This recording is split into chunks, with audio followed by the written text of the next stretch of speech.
Assalamualaikum warahmatullahi wabarakatuh. Kembali lagi di channel Saudagar Komputer dengan saya, Karis.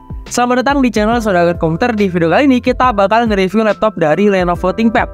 Lagi-lagi Lenovo ThinkPad, laptop terlaris dimanapun, di marketplace, di TikTok, di toko-toko juga laptop ini laris banget. Tapi ThinkPad yang satu ini beda nih sama ThinkPad yang udah pernah kita review sebelumnya. Penasaran laptopnya kayak apa?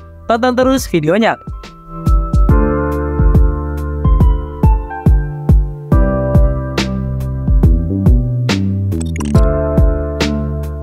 Laptop ini dalam kondisi second teman-teman. Dulu laptop ini harganya mahal, bisa 10 juta lebih waktu dalam kondisi baru. Tapi sekarang banyak yang jual dalam kondisi second cuma 3 jutaan aja. Murah banget kalau kita nilai dari spesifikasi yang dia bawa. Kenalin, ini dia Lenovo ThinkPad E470. Oke, sebelum kita mulai buat nge-review laptop ini, saya mau ngingetin nih, kalau sebelumnya kita udah sempat review laptop Lenovo ThinkPad, yaitu seri X270, X260, T470, L460, L470, dan T470S. Buat teman-teman yang belum sempat nonton, bisa klik notifikasi di pojok sini. Dan satu lagi, saya mau ngingetin buat teman-teman semua yang belum subscribe channel YouTube Saudagar Komputer. Yuk langsung aja klik tombol subscribe di bawah. Kasih. Oke, kita kembali lagi ke laptopnya. Teman-teman perlu tahu nih, kalau ThinkPad ini ada laptop yang paling banyak dijual bekasnya dan paling laris. Dan mungkin teman-teman yang sekarang lagi nonton video ini ada rencana mau beli laptop Lenovo ThinkPad E470 atau seri lainnya. Laptop ini emang murah banget, dalam kondisi second banyak yang jual di 3 jutaan aja, tergantung kondisi sama varian spesifikasinya. Tapi dengan harga segitu bisa dibilang udah murah banget kalau kita nilai dari spesifikasi yang dia tawarkan. Kenapa? Karena di harganya yang cuma 3 jutaan, dia udah pakai prosesor dari Intel Core i5 series. Yang udah jelas lebih bagus dibandingkan laptop 3 jutaan di tahun sekarang yang paling prosesornya masih pakai kelas-kelas bawah yang gak terlalu bisa kita andalkan. Tapi tetap ya, kembali lagi ke pilihan kita masing-masing. Kadang dengan budget terbatas, laptop second itu terlihat lebih menggiurkan dibandingkan laptop baru. Salah satunya ya karena spesifikasi yang dibawa lebih tinggi dan lebih oke. Oke, kita bahas mulai dari prosesornya. Untuk Lenovo ThinkPad E470 yang kita review kali ini menggunakan prosesor dari Intel Core i5 yang generasi ke-7, yaitu Intel Core i5 7200U. Prosesor yang punya 2 core 4 thread dengan kecepatan normal di 2,5 GHz yang bisa ditingkatkan hingga 3,1 GHz. Prosesor ini masih bagus banget untuk sekarang karena secara teknologi juga dia udah lengkap. Kayak Intel QuickSync Video juga dia udah support, jadi buat edit-edit video juga masih bisa. Produk ini juga dilengkapi dengan RAM yang kapasitasnya cukup gede, di angka 8GB DDR4 yang jalan di 2133 MHz. Nah, yang saya suka di sini dia udah pakai RAM dengan tipe DDR4. Jadi buat sekarang nggak terlalu ketinggalan banget. Terus kalau penyimpanannya, laptop ini juga udah menggunakan SSD yang punya kapasitas 256GB. Kalau soal SSD pasti teman-teman udah paham lah keunggulan dari SSD. Bootingnya cepat, copy data juga cepat. Pokoknya laptopnya jadi satset.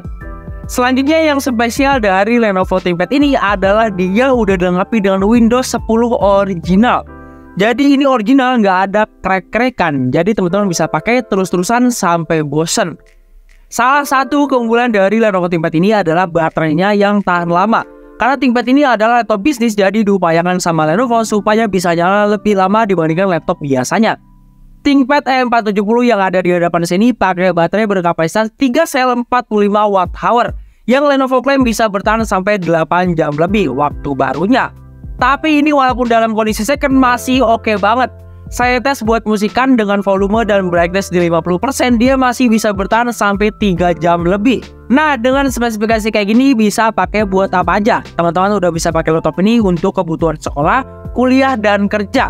Yang pasti kalau teman-teman kegunaannya cuma untuk office saja, ngetik-ngetik di Word, di sini udah pasti bisa dan lancar jaya.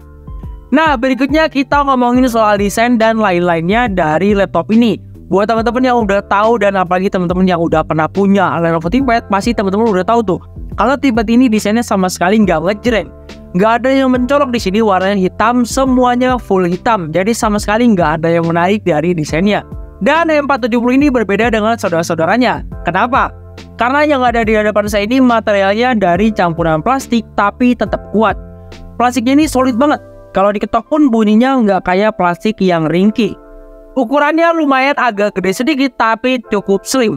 Panjangnya 33,9 cm, lebarnya 24,2 cm, dan tebalnya 2,3 cm. Yang menghasilkan berat di 1,84 kg. Kalau kita lihat dari spesifikasi dan bentuknya yang kayak gini, bobot segitu terbilang masih cukup ringan. Selanjutnya kita ke bagian layar. Laptop ini punya layar 14 inch 16:9 Full HD 1920 x 1080 pixel dengan tingkat pencahayaan standar berkisar di 220 nits. Ini juga udah nyaman banget digunakan di kondisi ruangan minim cahaya karena layarnya udah anti glare.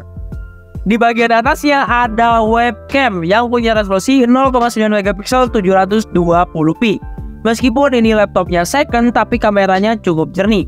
Dan hasilnya kayak gini, kalian bisa lihat sendiri, masih bisa banget digunakan untuk meeting online dan lain-lainnya. Berikutnya kita turun ke bagian keyboard. Keyboard laptop ini nyaman banget dipakai buat ngetik. Tombolnya waktu ditekan rasanya enak. Ada bunyi tik-tiknya gitu, lengkap dengan track point yang berwarna merah di tengah-tengah keyboardnya. Tombol powernya juga terpisah, jadi nggak perlu khawatir kepencet. Pokoknya ini masih nyaman banget dipakai buat ngetik harian. Dan laptop ini juga punya fingerprint yang bisa teman-teman pakai buat login Windows. Turun lagi ke bawah ada touchpad. Untuk touchpad di sini juga cukup responsif, ukurannya pas, nggak kebesaran dan nggak kekecilan juga. Ditaruhnya sejajar sama tombol spasi, lengkap dengan tombol klik kanan dan klik kiri yang double. Jadi satunya di atas dan satu lagi bersatu dengan touchpadnya. Buat kelengkapan portnya, di sebelah kiri terdapat port DC-in atau lubang charger. Ada port Ethernet, ada HDMI, dan ada satu buah USB 3.0 Type A. Di sebelah kanan terdapat USB 2.0 Type A, USB 3.0 Type A, audio combo jack, dan ada satu buah slot SD card. Untuk portnya di sini bisa dibilang udah cukup lengkap. Jadi teman-teman tinggal pakai aja. Untuk konektivitas juga udah disediakan WiFi dan juga Bluetooth. Jadi teman-teman tinggal pakai aja, nggak usah pakai ribet. Lanjut untuk speakernya. Setelah saya tes speakernya untuk laptop second dengan harga 3 jutaan, ternyata kualitas dari speakernya masih cukup oke. Kurang lebih suaranya kayak gini.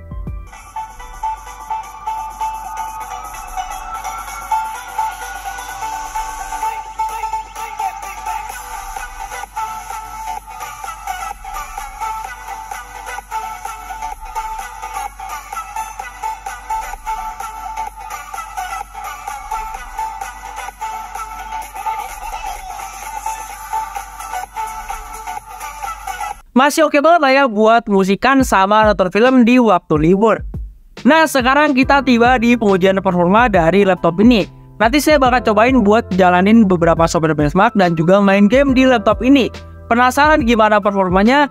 Yuk langsung aja kita cobain.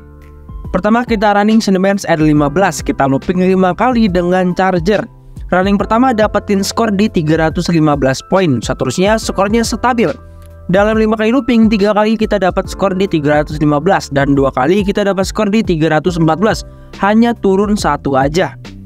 Suhu ketika running Cinebench R15 tertinggi mencapai 81 derajat Celcius dan suhu terendah saat tes berjalan berkisar di 70-an derajat Celcius. Emang kelihatan panas, tapi teman-teman bisa lihat di grafiknya, setiap jeda tes penurunan suhunya sangat cepat. Suhu tersebut bisa terbilang wajar karena saat tes berjalan CPU-nya load di 100% dengan power di 15 watt. Selanjutnya kita main game. Kita jalanin CSGO di 720p dengan settingan low. FPS yang kita dapetin masih cukup playable untuk sekedar seru-seruan aja, yaitu berkisar di 30-61 FPS, berubah-ubah tergantung situasi di dalam gamenya. Dengan FPS segini seenggaknya teman-teman masih bisa ngekill musuhnya. Terakhir kita icip-icip GTA 5. Walaupun saya yakin gak akan kuat, tapi untuk mengobati rasa penasaran, sedikit memaksa ya nggak apa-apa. Tapi ini jangan ditiru ya teman-teman. Kita jalanin GTA 5 di 720p dengan preset rata kiri alias normal. FPS yang didapetin cuma berkisar 15-20 FPS. Ini wajar karena kita agak sedikit memaksa. Tapi ini biar teman-teman tahu kalau game-game sekelas GTA 5 ini berpeluang gak lancar ketika dimainkan di 470. Jadi main yang ringan-ringan aja ya teman-teman. Nah, tadi kita udah banyak bahas soal laptop ini, Lenovo ThinkPad M470, mulai dari spesifikasinya, fitur, dan juga performanya. Laptop ini masih oke nggak dipakai dan dibeli di tahun 2023? Jawabannya jelas masih oke banget. Saya bilang masih oke dan worth it kalau kita lihat dari harga yang ditawarkan. Dipakai buat anak sekolah, olah-olah data di office udah pasti bisa. Dan buat teman-teman yang lagi belajar buat editing gambar dan video, di sini juga masih bisa. Kalau kita bandingin sama laptop baru di tahun sekarang yang punya harganya sama, yaitu 3 jutaan, secara performa pasti bagus yang ini. Kenapa? Karena secara spesifikasi kan juga udah beda, walaupun ThinkPad ini bukan keluaran terbaru. Tapi itu kembali lagi ke kebutuhan kita. Kalau teman-teman rasa beli laptop baru itu lebih worth it, itu juga pilihan yang bagus. Tapi kalau teman-teman lagi cari opsi-opsi terbaik untuk mengamankan kantong biar nggak jebol, ini dia solusinya. Buat teman-teman yang berminat, seperti biasa, link pembelian akan saya taruh di kolom deskripsi. Siapa cepat, dia dapat. Oke, mungkin cukup segitu aja video kita kali ini. Seperti biasa, saya mohon maaf kalau ada kesalahan dalam penyampaian informasi. Terima kasih teman-teman sudah menonton. Jangan lupa like video ini, komen kalau ada pertanyaan, dan share video ini. Jangan lupa juga nih teman-teman, subscribe channel YouTube Saudagar Komputer, dan aktifkan lonceng notifikasi biar teman-teman gak ketinggalan kalau ada video terbaru dari kita. Follow juga sosial media kami yang ada di kolom deskripsi. Sampai jumpa di video berikutnya. Terima kasih dan salam teknologi.